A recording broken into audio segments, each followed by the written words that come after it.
Il voulait libérer l'Afrique, mais un seul discours a signé sa fin. Voici l'histoire d'un homme qui rêvait d'un continent uni et qui a fini traqué comme un fugitif. 1942, Sirte, Libye. Une tente bédouine battue par le vent. Mouammar Kadhafi naît dans la pauvreté. Un enfant du désert. Mais ses yeux brûlent d'ambition. Il lit Gamal Abdel Nasser, le héros égyptien. Il se promet « Je briserai l'humiliation.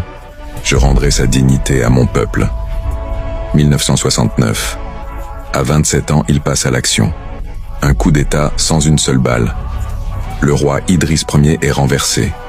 Au matin, Tripoli découvre un nouveau maître, un jeune capitaine en uniforme vert. Il déclare « Fini la corruption, fini la soumission à l'Occident ».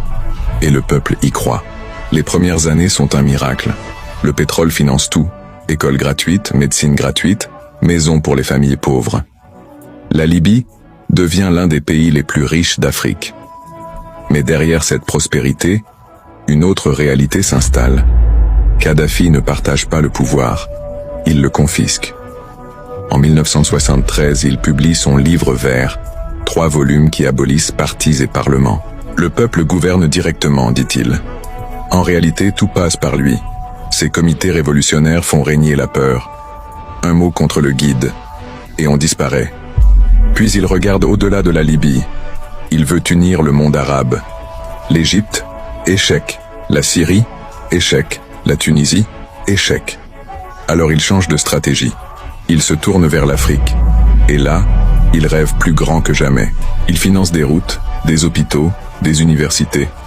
Il paie la dette de plusieurs pays africains.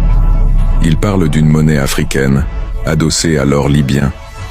D'une armée commune pour que l'Afrique n'ait plus jamais besoin de Paris, Londres ou Washington. Il est couronné roi des rois d'Afrique par des centaines de chefs traditionnels. L'Occident, lui, commence à trembler. Mais avant ça, il y a Lockerbie 1988. Un avion Paname explose au-dessus de l'Écosse. 270 morts.